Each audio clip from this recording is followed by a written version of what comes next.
great about that, other than trying to help people who are in a state of invasion.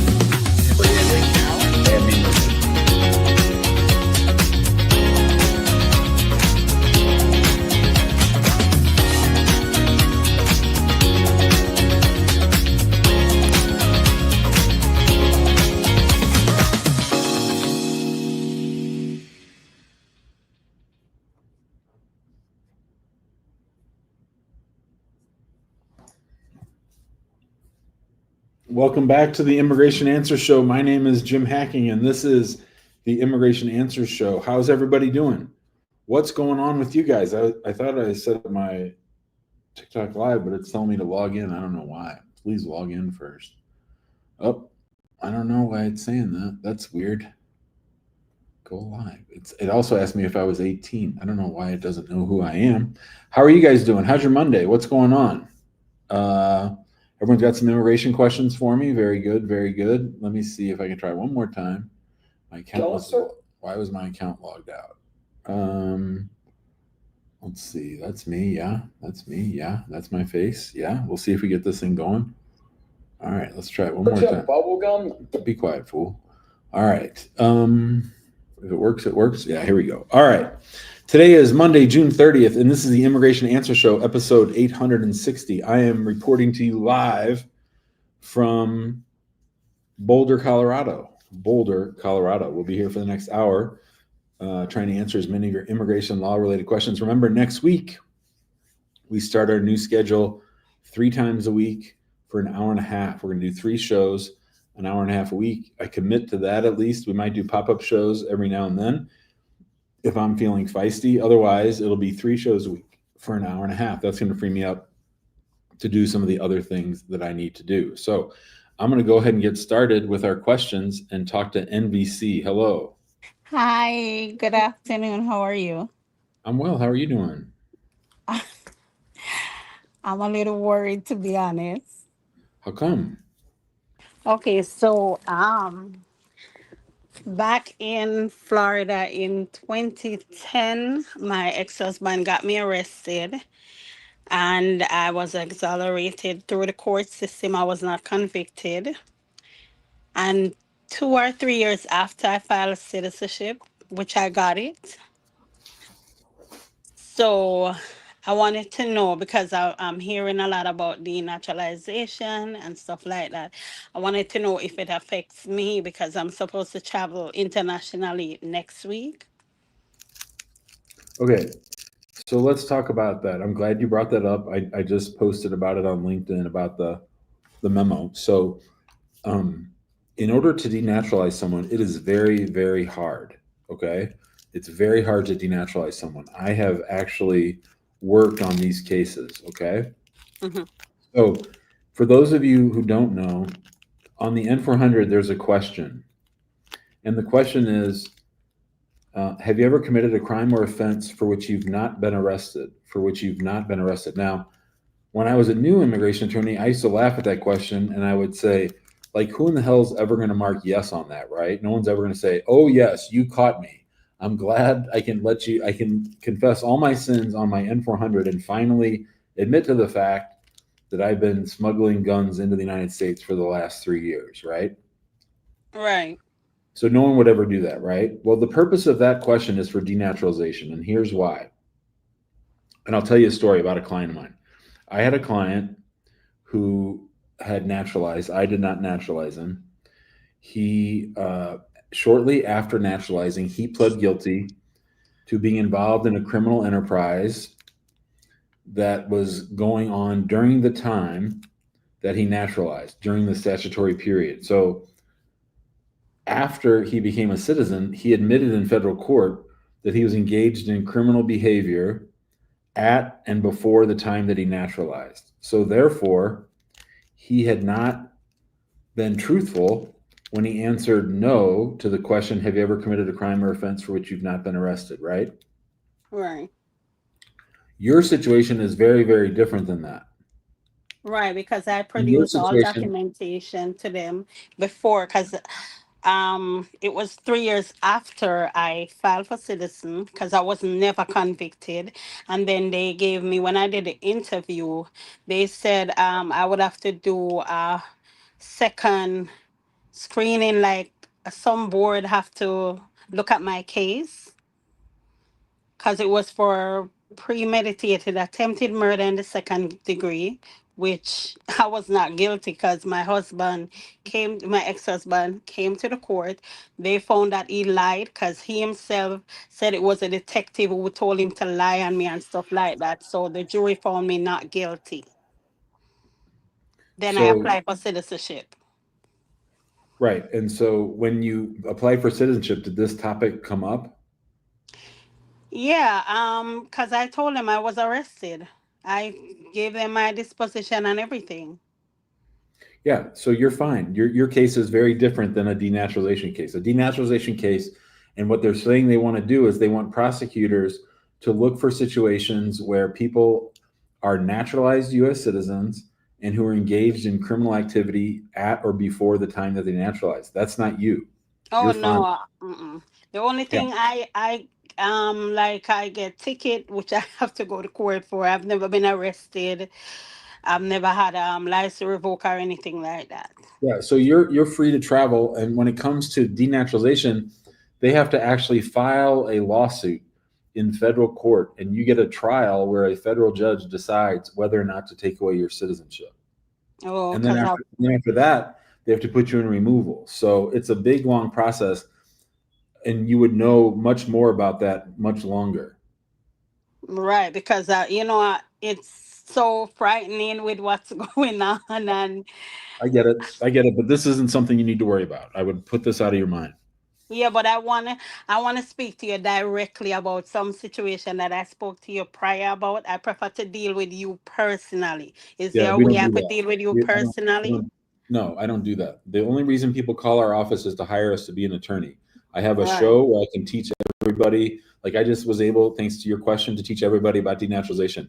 Okay. I don't take individual calls so that everybody can learn together. Okay, that's fine. Thank you. Have a good day. You All right, all right. Let's go to Make. Hello, Make. Oh, I'm probably going in the wrong order. I don't know about this. Hello? Hello? Hi, Make. How are you? Go ahead. Hey, how you doing, man? How you doing, Jim? I'm good, buddy. How you doing? I'm I haven't all heard right. from you in a while. Yeah, no, wow. Jim, remember last time I called was when my uncle was going to his interview, he was scared. Yeah. Yeah, he went. Matter of fact, I went with him. We went together, and then the interview was so nice. Oh, we lost Make. Device not connected. We'll have to try to come back for old Make. All right. Wait, here he is. Yeah, Yeah, man. here you go. Go ahead, buddy. Yeah, yeah. Yeah. So we went to the interview. Everything was fine. It was the supervisor who even interviewed him. And he even tell him not to get in trouble no more. He don't want to see him back here like in 2 or 3 years when he's doing his naturalized. But he said 30 days. But it's over 30 days now. We haven't heard from him. So What kind of a green card was it? it was a 601. It was marriage green card, but with 601 and with 212H. Remember? Even before Trump, those cases took much longer than 30 days. I don't know why we keep losing him, but we do. So I'll just answer the question off the air. 601 waivers, you're talking about the Trump administration and Homeland Security. They are going to take their own sweet time with those. So you can't ever believe what they say that you'll hear from them in 30 days. If you have a criminal history or some other concern that gives the officer reason to pause your case, they're going to do it every single time. Hey, I have some news for you. Well, not news, but I was talking to a good friend of mine, Brian Manning, asylum attorney down in Houston, Texas. Brian used to be an asylum officer, and he said that he heard from the Houston Asylum Office. In the old days, their goal was to decide or to conduct 40 interviews a day. And now their goal is to do 100 asylum interviews a day.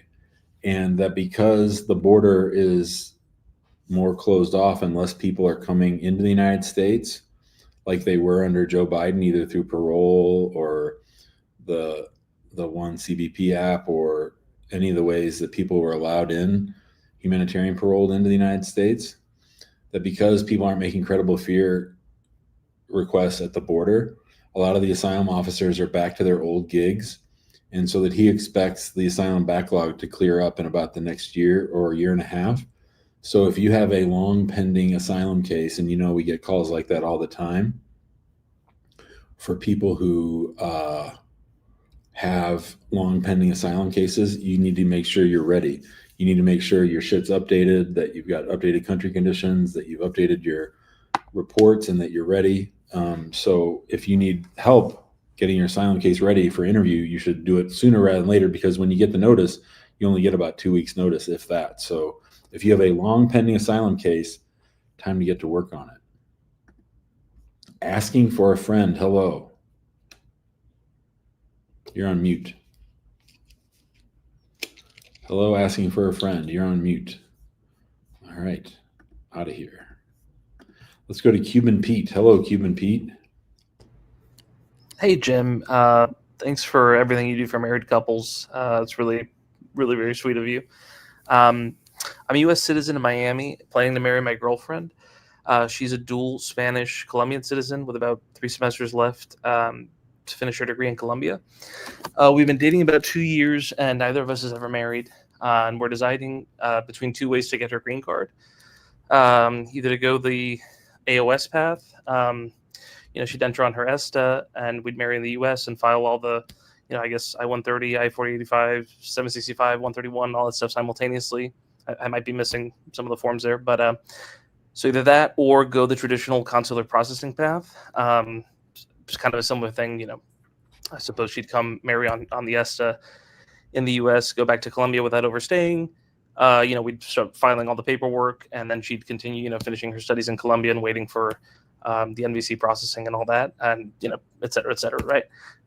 With the idea that she would be able to, immediately work and finish her she wants to pursue a CPA when she gets here, so work on that coursework here and all that work stuff in Miami when she gets that. So I guess the first the first part of the question is, what would you advise in terms of timelines, consular processing versus AOS? And then I have some more specific AOS questions, I guess, if that's the route. So I believe that over the next year and a half, you're going to see much more of a crackdown on people that come on ESTA or on visit visas who marry U.S. citizens. And they're going to do deep dives into both couples' communications and discussions and plans. And if they figure out that someone entered the United States on ESTA, which is a right to visit the United States for 90 days, and they then got married and then applied for adjustment, I think you're going to find them looking for ways to poke holes in people's stories in the hopes that they can hit them with a misrepresentation charge, right, so that they can deny them their green card or require them to get a waiver. And I think that people who do that on ESTA are especially vulnerable, because when you enter on ESTA, you're not really being admitted into the United States. You are technically admitted, but you don't have all the same protections as someone who actually had a visa, i.e. you could get deported without seeing an immigration judge. So I think that people are going to make mistakes in how they do that, and that there's going to be more denials and more demands for waivers, because people are going to get busted because they sold everything they owned. They left everything back at home. They brought everything from home, and you're going to see more of a crackdown on that. Given the fact that she still has, you said 3 semesters? Yeah, we're sort of trying to get ahead of, maybe that's not ahead enough, but, I'm trying to, No, 3 semesters is perfect. If she wants to finish up school and do her 3 semesters, I would just, Cuban Pete, I would just fly down there this weekend, get married. While you're there, go see my son Ismail and tell him to get his butt home. We can't get him to come back. We can't get him to come back from Colombia. Well, that's a tough ask. He was supposed to come back yesterday, and now he wants to come back on Friday. But anyway, he's been down in Panama and Colombia for 5 weeks. But in any event, go down there, get married, come back and file the paperwork, and then just play it straight and let it go. That's my vote. So, and let me ask you,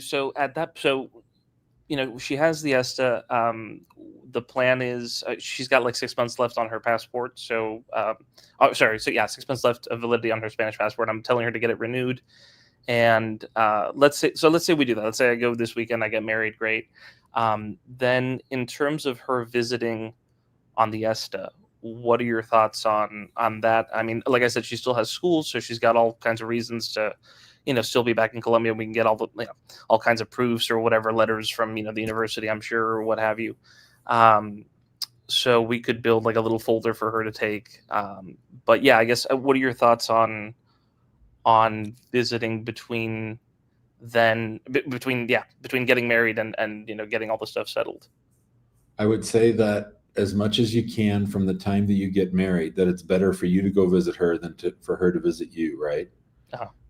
So that's my main advice. That being said, if she is going to come, I think having that folder is good. I think having the I-130 in and of itself, that it looks like you're consular processing and you are consular processing, I think that helps too.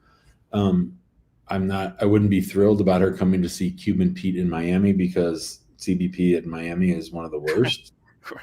So that bums me out. And I would say the thing to keep in mind if she does decide to do that is that she's got to keep her eye on the prize, which is getting the green card, not coming to visit you for Christmas, right? And so if that means you guys have to sacrifice a little bit in order to make sure because the thing about coming on ESTA or coming at all on a visit while you have a pending I-130 is you could just have a bad interaction with an officer and it could cause problems based on what they put in your statement or what they put in their notes, right? Like she tried to lie to me, but then I busted her and she said, "Oh yeah, I do have an I-130 pending." At first she didn't want to tell me, even though she might not have done that at all, right? And that's even if she's come, multiple times throughout the years and, has Spanish passport, blah, blah, blah. It's like all that stuff. Those are all your arguments, right? Right. But it takes just one pain in the ass to, derail you. Yep, that's right. Okay. And then, damn. Okay, I had like a lot of AOS questions, but that kind of settles that, I suppose. Okay, so then I guess my bonus question would be, she's considering coming to Miami with her family soon, and they're really spooked by these reports of the CBP officials, deporting Colombians, at the port of entry after going through their phones and all that. So most of them have Spanish passports. Only one of them has a Colombian passport. Actually, well, two of them have a Colombian passport with a tourist visa. So they've all traveled here multiple times. They've never overstayed, but they want to avoid any problems. And I guess, can you give any guidance or advice with respect to successfully, navigating that that crucial moment? Nope, I have no such guidance. No, I mean it's a total crapshoot. Really? It should be fine. Should be fine.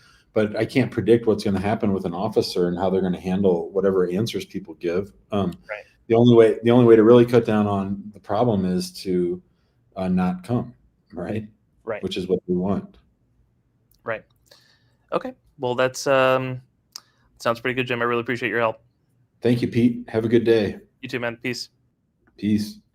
All right. Let's see if Hina's got some TikTok questions for us. Let's see what's going on over here in TikTok land.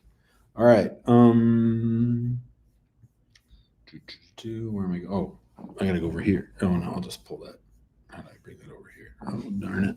I got my multiple monitors going. All right. How am I gonna do this? Let me do this. Quit Slack. And then I'll start Slack up again. And there it goes, right back to the same spot. I got a weird setup here because I'm in somebody else's house. And this shit's not working. There we go. I should be able to move it. Sorry, people. Technical difficulties. Please stand by. Get down there, fool. All right. Slack's got to come over here to monitor number 3. Close that. Bring that. Isn't this great, entertaining television? All right. Here we go. Now, what would be really funny is if Hina didn't have any questions for me. All right. All right, here we go. JJ says, I'm a resident since 2017. I got a DUI in 2021. When can I do my citizenship and can I travel out? Usually a simple DUI would not make you subject to removal if you left the United States. As far as citizenship, you could apply now. Whether they'll approve you with a simple DUI, I don't know. I would probably, since it was in 2021, I would probably wait 5 years from the date that your probation or whatever ended. So the last day you had any involvement with law enforcement plus 5 years, that's when I would apply. Creed-ish, not creed, just creed-ish. If denied in recent times, family-based, should I refile? Well, that's a very complicated question. It depends on why you were denied, and I'd have to see the denial notice. Joker, 221G additional documents submitted for IRS visa, IR5 visa 4 months ago. Did inquiry, but no answer. What's happening and what to do next? Well, you might think about suing them. I wonder, to me, it would be, what are the documents that they asked for? I'd want to sort of think that through and think, why are they not approving the case? Kiro, do you have to count the kid not living with you on the I-864 household size if you were paying child support? Yes. Dash, someone that qualifies for a U visa is currently detained with a final removal order. Can USCIS expedite their U visa? Yes, they can. Will they? No, they won't. They were unaware they were a victim of a crime. No, they're not going to expedite that. They're going to deport that person if they can. Somebody asked me this the other day, is a letter from the landlord necessary if we already have a lease agreement? So my question is, Jay, why would you want to submit the least amount possible? Why wouldn't you want to submit as much evidence as possible? So if you can get it, get it.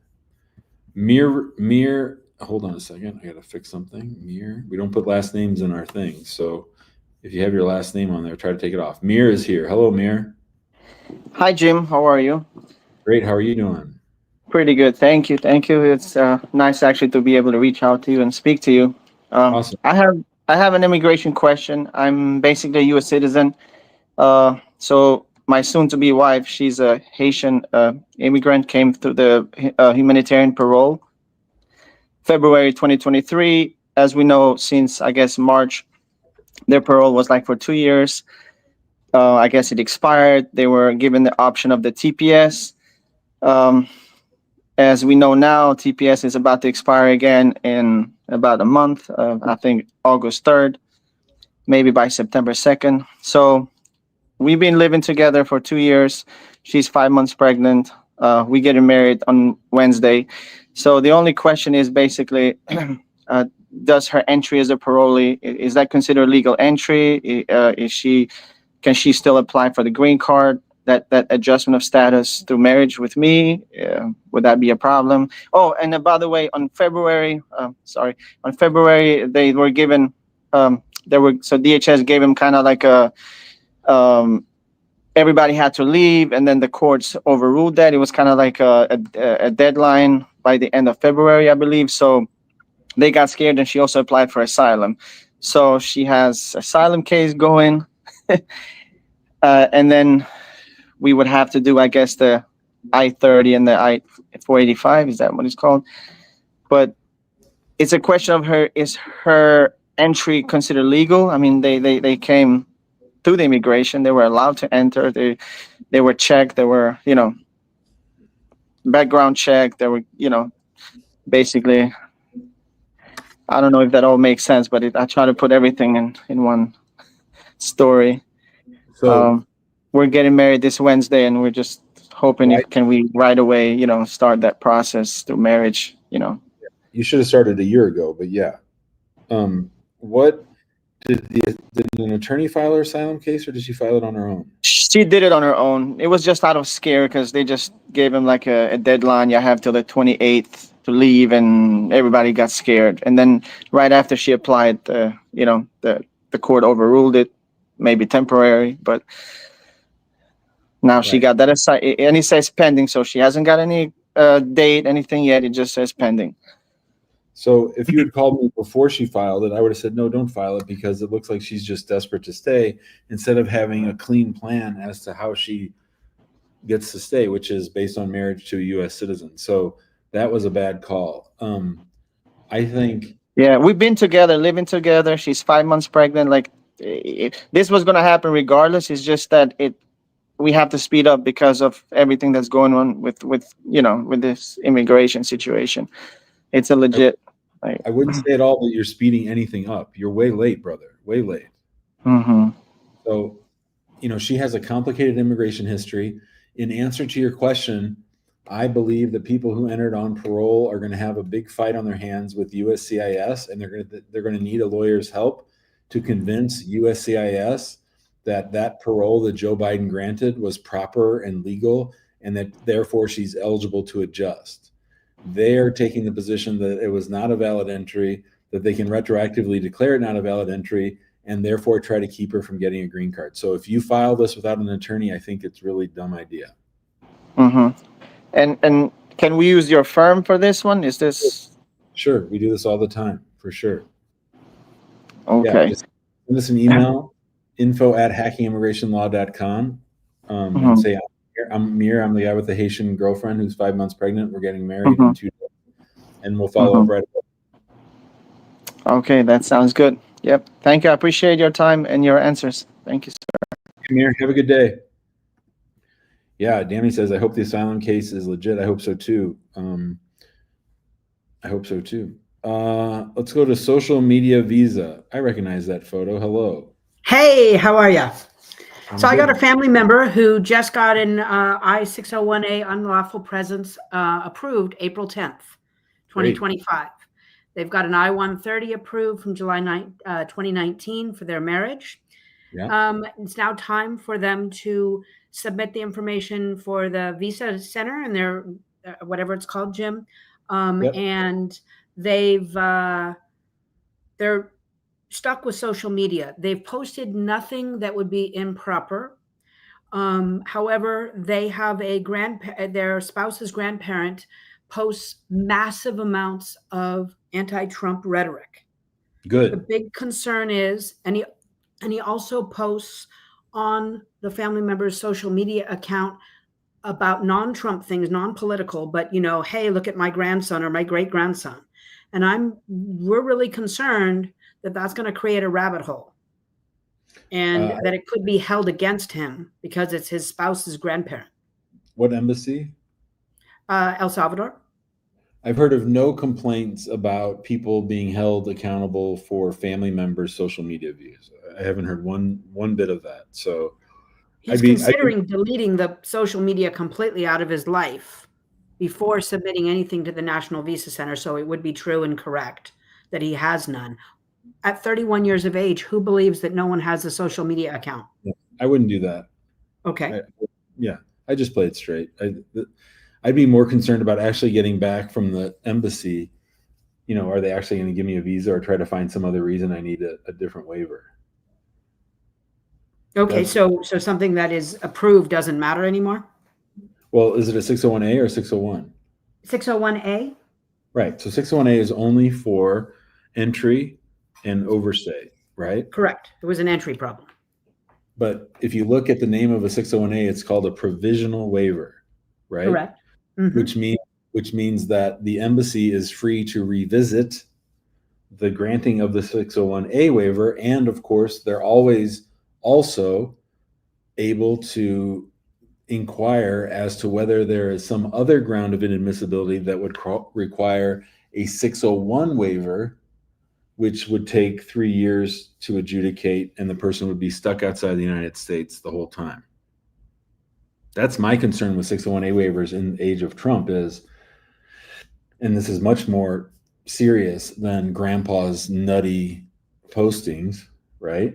Mm-hmm. So if the fellow is convinced, the family member is convinced that the only reason he would ever need a waiver is for a single entry without authorization and an overstay, if there's other things that make him inadmissible, like any kind of crime. There would be none. He's committed no crimes. He's never been arrested. He received a traffic ticket that was dismissed in the years that he's been here. Single entry? Single entry. Only attempt. He got in the very first time he tried. Very first time he tried. Yes, sir. Okay. Yeah. So if we want to make a list of what our friend going back to El Salvador should be worried about, I'd say it's 90% the Trump administration fucking with him, and it's 10% grandpa, or maybe even 95.5. So is there anything else that he should do before submitting all this and Nope. leaving the country? Is there more? Or is it just a crapshoot? Are you seeing anyone? Because it's marriage based. I think I would frame it a little bit differently. Okay. I think the question that you should be asking me is, Jim, should we consider slow walking this approved waiver and not having him leave the United States until Trump's out of office? That's what I think that's how I'd be framing it. Okay. Is there a way to slow walk it? Yeah. Yeah. So you got the waiver now, you pay the fee at the National Visa Center, you wait 8 or 9 months, then you submit the DS-260, then you wait 8 or 9 months and submit. You just don't do everything as fast as you actually could. Right? As long as you don't let a year go by without talking to the NVC, they'll keep the case open. I'm not saying this is what he should do. I'm just saying it's something to consider. Okay. All right. So it's something to consider to drag it out versus jump in with both feet. Here's the question, and here's how to frame it. Okay. Do I trust Donald Trump and Marco Rubio? No. So do I trust their minions that work at the embassy in El Salvador to do the right thing? And if they don't, the consequence of that is, and you're telling me it's a pretty clean case. So I'm sure there's immigration lawyers who are listening to this and saying, Jim, you're being overly paranoid and conservative. That's true. But let's say it's a 3% chance that he gets stuck waiting. They say, I've read these decisions and I've talked to these clients, and they have to then file a 601 waiver. And how long did that 601A take? Well, it was submitted in November of 2022 and it came through in April of 2025. And 601s take longer than 601As. Okay. All right. So this is recorded and it's put on your social media account so that others can listen to it? They can always watch the YouTube, or that's the best way if somebody wants to watch it. Yeah. Okay, cool. All right. Well, that was one of the concerns. And yes, it is a very conservative approach, but if it's an appropriate conservative approach, then why not? And then the person can continue to reapply for any work permits. Well, but now I have to think about something else too, though. So does this person have DACA? No. What's DACA? Deferred Action for Childhood Arrivals. No. They were an adult. So this person has nothing, though, right? So if ICE came to get him, he could get deported, right? Well, he's got an open case waiting, yes. No, but if he turned down the wrong road today and ICE was raiding a place and they grabbed him, they could deport him to El Salvador right now, right? It sounds like they could, yes. Well, do you You're asking me that because you know things. No, you live in California, right? Yes. You know what's going on in California. I don't have to tell do. you. So what I'm saying is we have to look at all the angles. And right now, if he were the victim of a hit and run, or if he came into contact with a checkpoint, or yes, he has an approved I-130, but people with I-1, I got a guy today who got taken into custody who has an approved I-130. So, I think you have to look at the totality of it and say, pick your poison. You want to pick your poison leaving the country voluntarily and going that route? Or do we want to lay low? And if I get put into removal, I take voluntary departure and then I don't have a deportation order. And then I still have the chance to come back on my 601A, right? So there's lots of pieces to this puzzle that have to be, do I trust Marco Rubio more than I trust Tom Homan? Do I trust the State Department to follow the rules and just give me my damn visa because I have an approved 601A? Or do I think they're going to screw with me? Or do I think it's more likely that something bad's going to happen in LA and or California, and I run into the wrong restaurant and there's a bunch of CBP officials there, or not CBP, but ICE guys, and they detain me. So kind of damned if you do, damned if you don't. That's right. That's a scary proposition. This far into it, there's a child involved. You know the sad story behind it. Oh, it's the same sad story you always hear. Human beings' lives are being Yep. just ground up like they don't So matter. now that we've said all that, and I've laid out scary situation over here and scary situation over here, what does your gut say? Because I'll tell you what my gut says after you tell me yours. My gut has always said it's unsafe for him to go. Yeah. Well, I think so too, but I also think it's unsafe to be in California. Well, we live in a rural community, and Well, there's a lady here in rural Missouri who Oh. has been here for 40 years who's getting deported. So, I understand. And of course, it's ultimately his and his wife's decision. Of course. So, I mean, I don't think things are going to get better on ICE enforcement in the next 3 years. I think it's only going to get worse, right? I think, and if they get this funding bill and they get $200 million to try to find all these immigrants and start detaining them to make sure that their corporate overlords who have these prisons for profit are happy, then I think that then I would seriously think about taking my shot at going overseas. But the problem with going overseas is there's no way to challenge it. If he's stuck, he's stuck. There's nothing I can do. Nothing. And he's had some friends in near San Francisco in which have been questioned by ICE, and they just pulled out their work authorization card and they were allowed to continue on. Yeah, and that was probably before Stephen Miller said, get to Home Depot and get everybody. Ah, okay. So it was literally like maybe 8 to 10 weeks ago, but that right now is a long time. And luck. Okay. Well, I'll have them listen and they can start to make a choice, because it was represented to us that it was pretty de rigueur. Well, like I said, I'm being conservative on that. Yeah, I know. Thanks, Okay. Kelly. Thank you. Take good care. Okay, bye-bye. All right. That is, as our friend Raphael says, those are all the awful choices. All the awful choices. Man, oh man. Dark days. Dark days. Let's go to Joe. Joe, what you got? Hi, Jay. Hi, Joe. Yeah, hello. Can you hear me? Yeah, there's a lot of background noise. Okay, let me excuse myself. All right, Joe, we'll come back. We'll go to Droid. Hello, Droid. Hi, Joe. Can you hear me? Yes, I can. How you doing? Thanks for taking my call. So I'm a U.S. citizen. I applied for my Iranian fiance for a K-1 visa. Her case was received by the embassy a day before Trump announced the travel ban, so on June 3rd-ish.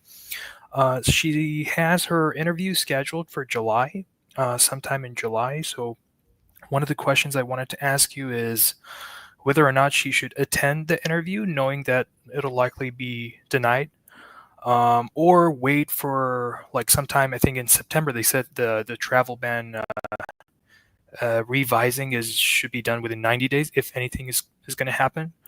So basically, the first question is, should we wait for a possible update to the policy or attend the interview, which is scheduled for sometime in July? I believe that your significant other will not be able to come to the United States until you're married. I do not think they'll give her the visa. I don't think they can give her the visa after the interview that she has in July, and I think the ban will apply to Iran through the rest of the Trump presidency. And so we're really, really lucky.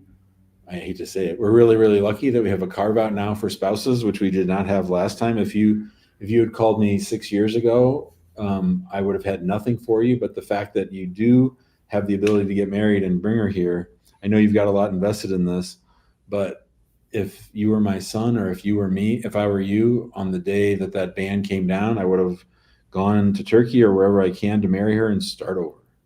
Everything else, I believe everything else is wasted energy, because they may revisit things in September, but not as it comes to Iranians. They're crazy. Maybe I was thinking an exemption to the fiance K-1 visas, which were already approved before the ban was announced. Nope. Gotcha. So that was my next question. If like we know that this is probably going to get denied, do you suggest litigating, applying for a waiver, or just directly go get married and reapply it for a spouse visa? Courts won't do anything. Waiver will not be granted. Get married. Gotcha.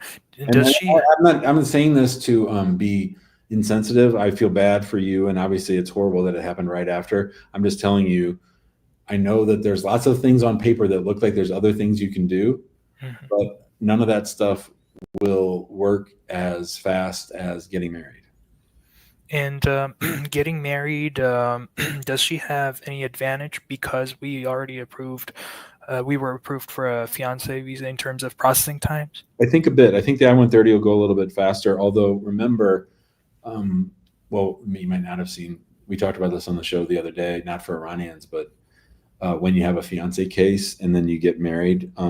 So here's how the timing goes. You go overseas and get married. You come back to the United States. You file an I-130 petition. You get your receipt notice back on the I-130. Then you notify the embassy, the National Visa Center, and USCIS that you wish to withdraw the I-129F because you are now married to a Iranian national and you have filed an I-130 petition. And here's the I-130 receipt notice, so that hopefully they tie your I-130 to the prior processing of your I-129F. And I believe the I-130 will go a little bit faster because they've already done some work on the case, and it will probably save you a couple of months that way.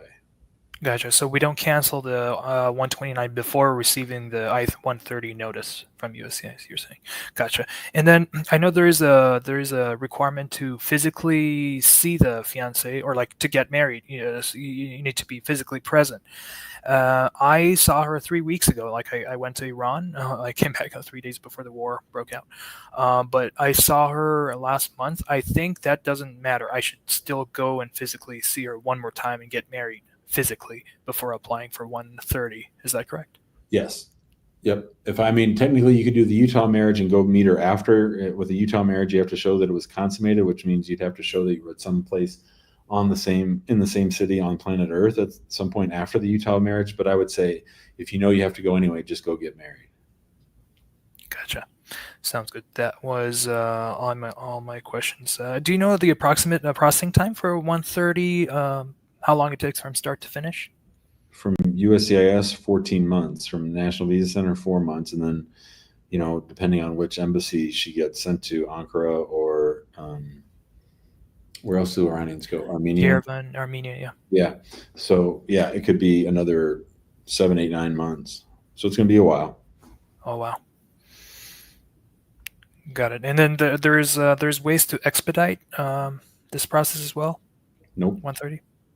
Mm-hmm. No way to expedite. Mm-hmm. Gotcha. It's a very tough situation. Right, brother. Thank you so much. I appreciate your help, Jim. Have a good day. All right, let's try to go back to Joe. Joe, you there? Yes, I'm here. What's up, Joe? Yeah, good afternoon, Jim. Hello, Joe. Yeah, good afternoon. Can you hear me? Yeah, go ahead.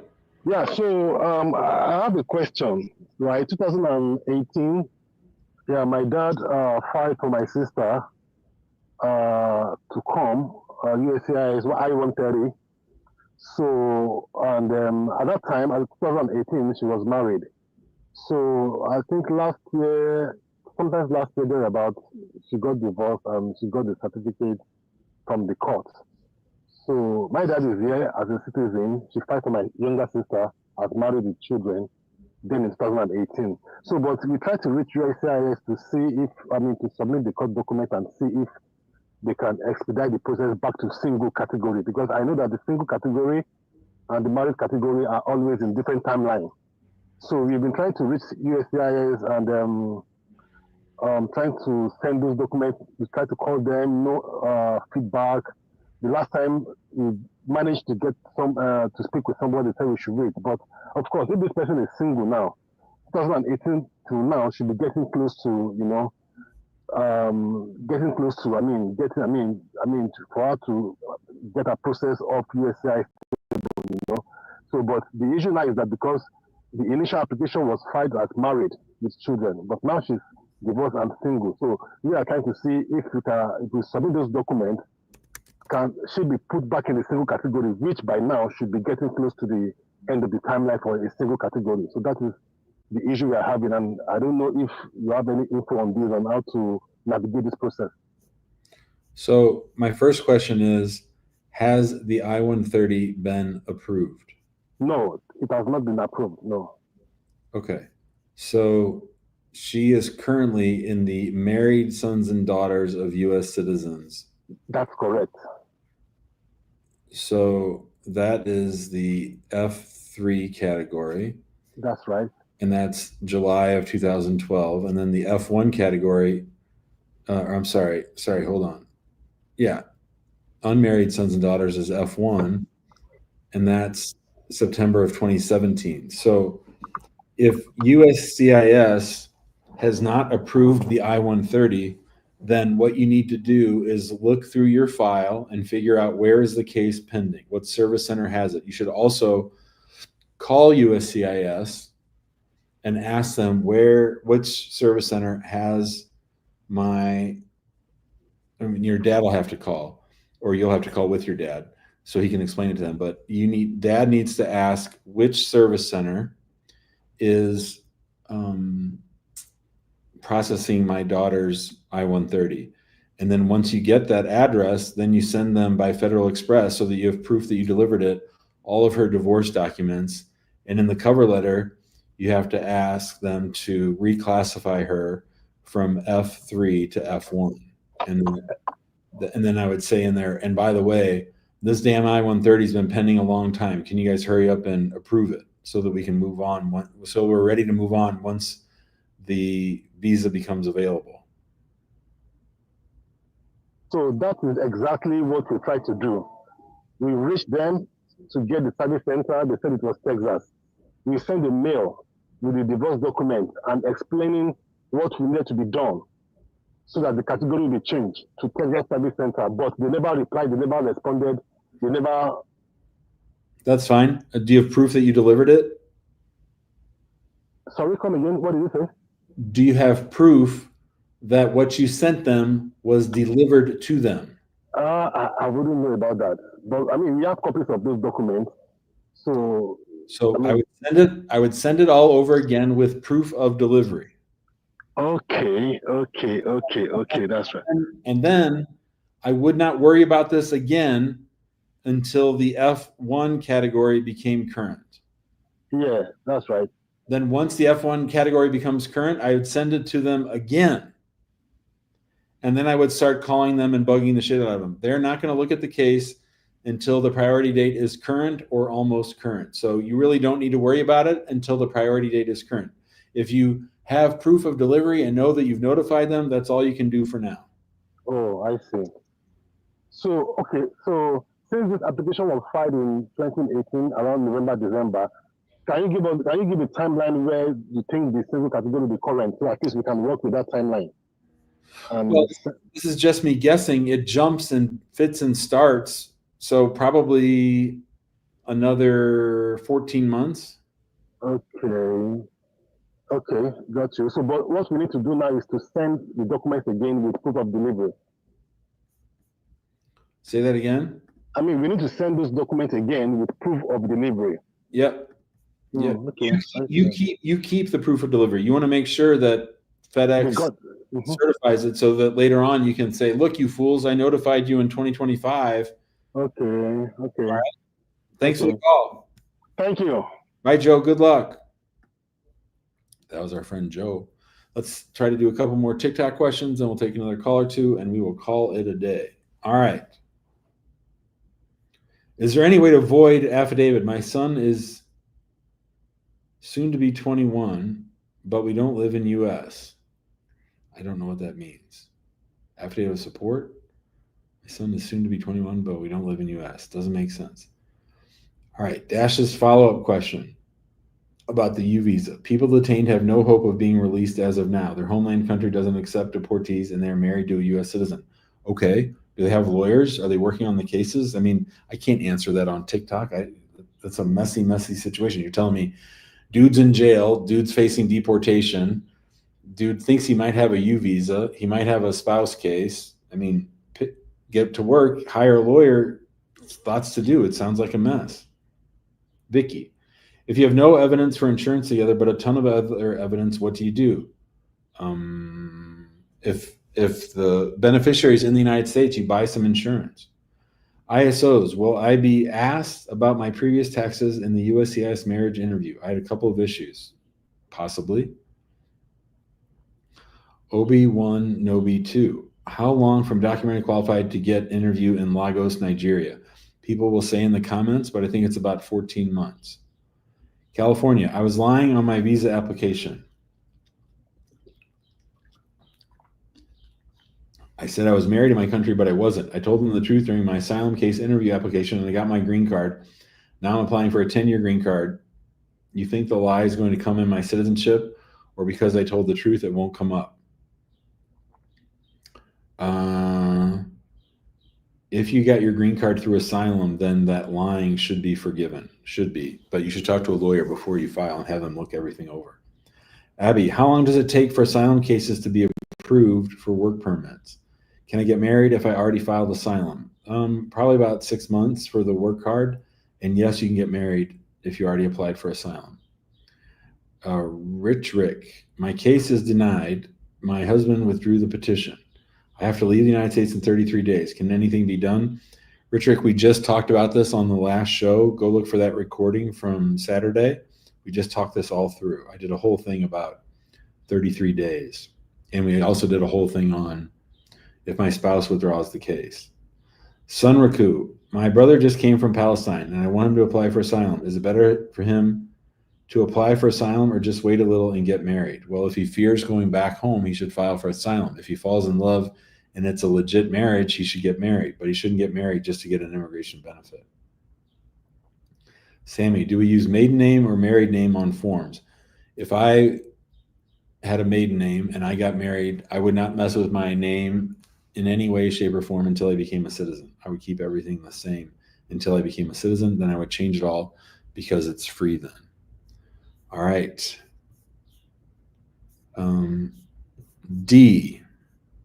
Hello, D. Hey, Jim, can you hear me? I can. All right, a question for you. I'm 50 years old, and as a teen, I during my teenage year, I caught a case for carrying a concealed weapon, but I wasn't carrying it. It was in my friend's car, and I didn't know it was in the car when I got pulled over. So it's been over 32 years now. Will that affect me applying for citizenship? I'm a permanent resident, and I've been here most of my life, but... Is this something that you worry about all the time? Well, the first time I applied was in college, and they denied it, saying moral character. I think that was the reason of their denial. Despite I had a couple of professors that wrote letters for me, they denied it. And I think the reason why they denied it was based off that case, but I was a teenager, and that case was dismissed as a first-degree misdemeanor. And I submitted the court documents and everything to them, and they still denied it. So now, fast forward, 32 years later, I'm thinking to myself, okay, I'm going to apply again, but should I apply again? My family is nervous about me applying for citizenship again because all of this is going to come up again. So they're kind of unsure, given the current administration and how they're going about doing things. When you applied in college, had 5 years passed since that criminal case? Absolutely. It was over 5 years, yes. So here's what I would say. I would do a Freedom of Information Act request for your whole immigration file. I would look it all over. What was the sentence that you received on the misdemeanor? Well, when it actually happened, I did like 24 hours in jail, saw the judge. I was released on my own recognizance, hired an attorney, and then my attorney flea bargained because that was within my best interest, according to her. Yeah. So she flea bargained and it was dropped to a first-degree misdemeanor. Okay, and what was the punishment? It was actually time served. They put because I did that day in the holding cell before I saw the judge. Yeah. And it was pretty much nothing after that. I mean, I would say generally that I would get the FOIA and then I would do an analysis. I would think generally you're going to be okay to apply, but I wouldn't want to tell you that without, researching it and review, because you have to look at each state statute. You have to see what the range of punishment was. You have to. Yeah, this occurred in Florida, and again, this occurred in 1993, so Yeah. it's been a while. Yeah.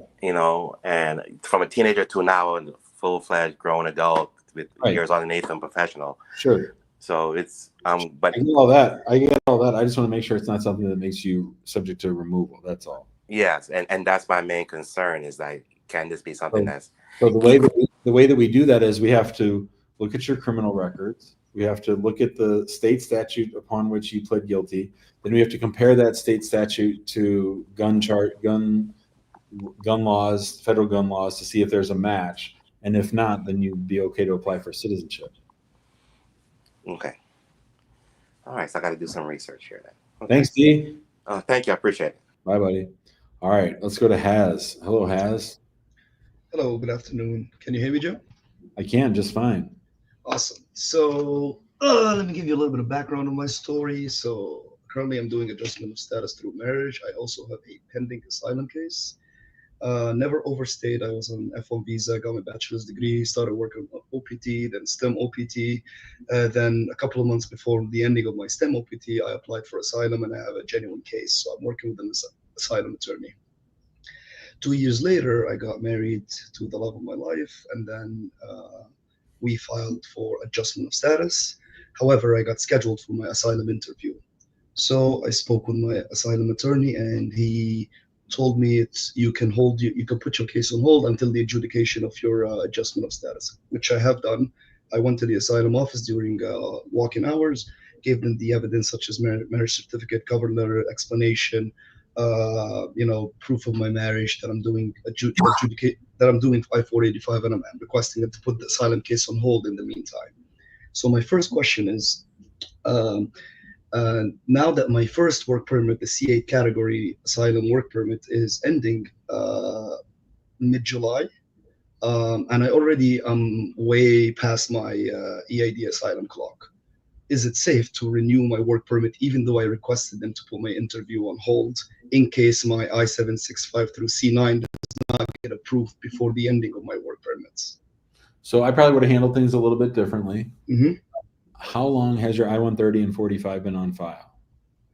2 months now. Oh, 40 days exactly. 40. 14 or 40? 40. Okay. And you got your receipt notices back, but no... Did they waive biometrics for the work card? Yep. So it's been exactly now since my last update, which is the biometrics reuse, which was on May 28th. I've been waiting since then. What did the asylum office say when they said it's when I went there? They said it's completely fine. They gave me a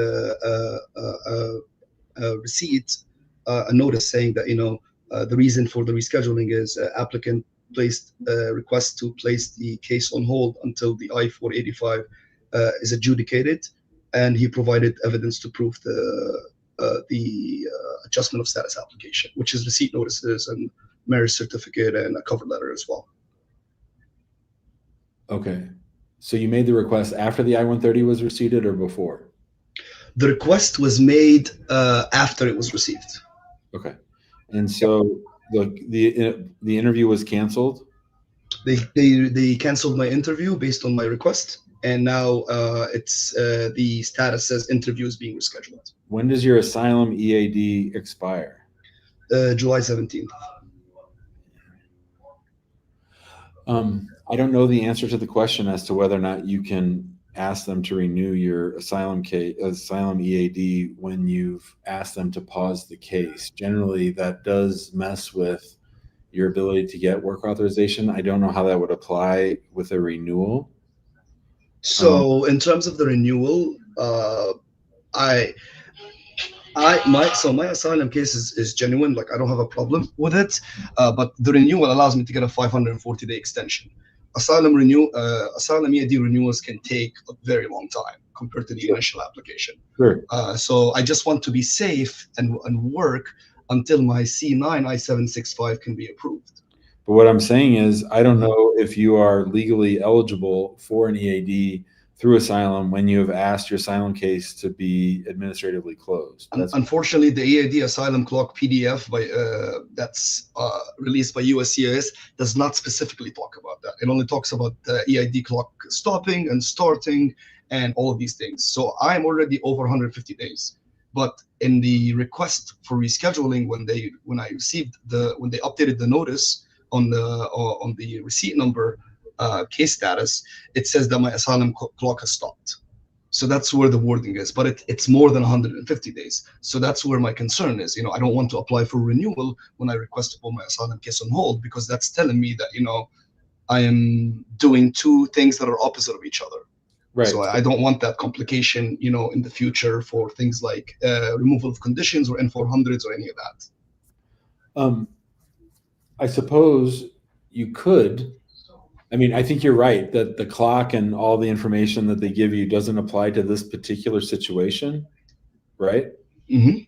So what I'm saying is, what you could do is send in the application to renew your EAD, but point out that your case has been administratively closed, and then see if they give it to you. So my case is not administratively closed. It's on hold. So it's technically I can reschedule my asylum interview, since it has been scheduled. But they basically, what they did was, in the asylum office, they basically the officer told me we will let the scheduler know to not schedule you for any interviews, even if a slot opens, until your case is adjudicated, your adjustment of status.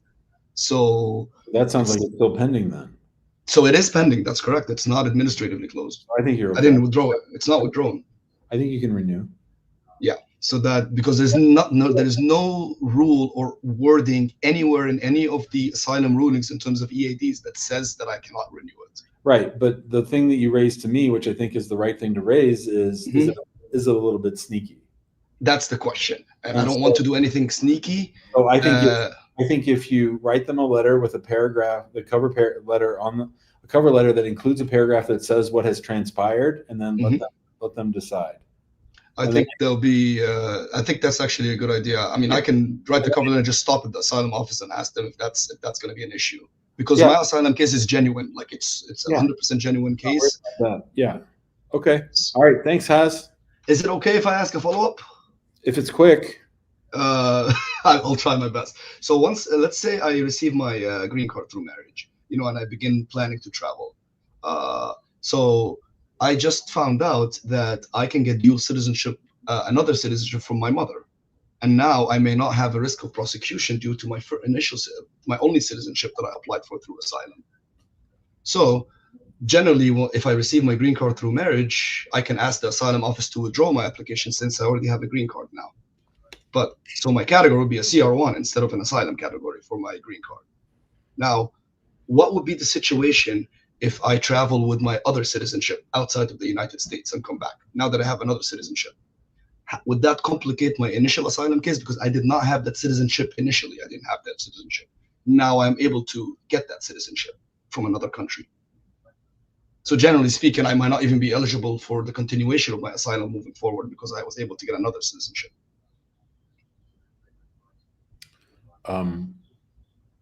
I believe that if you do anything related to getting immigration benefit, I think your asylum case has a flaw in it now, because you would have said in your asylum application that there's no other country on earth that you can get status in. That's correct. And that's how the case was when I filed for asylum. I know. Mm-hmm. I know. But you are being very clever with all this stuff, and you're navigating it way too aggressively, I believe. Okay. I think that you are trying to keep every single option open and taking a shotgun approach instead of a laser approach. The fact is, you're married to a U.S. citizen. Well, there's two facts that we can't change. One fact is that you swore under oath that if you go back to your home country, that you were going to be tortured, persecuted, and maybe killed. That's correct. You swore that under oath to the federal government. Mm-hmm. The other thing we know is that you can get a green card. So I believe, just like with anybody else, putting your mom's stuff to the side. I mean, this is a whole other reason why it's good you got your asylum interview postponed. But putting everything else to the side, the cost of you having applied for asylum is that you can't go back to your home country until I get my citizenship. I would say ever, because now, Mhm. you know, I started the show off talking about Trump's plan to try to denaturalize people. One of the things I forgot to mention was I believe that one of the easy targets for them to denaturalize people are people who filed for asylum and then got their citizenship and then went back home to their home country. Mm-hmm. And they can, all those people say to me, "Oh, Jim, you don't know, things got better in my home country." Well, you can make that argument in front of the federal judge when they're trying to strip you of your citizenship, but it sure ain't fun. Mm-hmm. I see. There we go. No, thank you very much. I thought that you answered my questions perfectly. Thank Awesome. you, Have a good day. All right. Have a good night, everybody. I'm going to go have dinner in a little bit with my friend Matt from high school. Yusuf's going to come with us. And tomorrow we'll just be chilling and working. Hope you guys have a great night. Tomorrow's episode 861 at noon Central. Is that noon tomorrow? Let's see here. Is that right? Yep, noon Central. We'll be back with tomorrow's show. And remember, next week, Tuesday, Wednesday, Thursday, we're going to do 1.5 hour shows. Have a good night, everybody. And remember, if you're not on our text line and you want to get in the waiting room to ask me a question, 314-470-3300. Text the word show, SHOW, to 314-470-3300. Thanks, guys, and we'll talk to you later.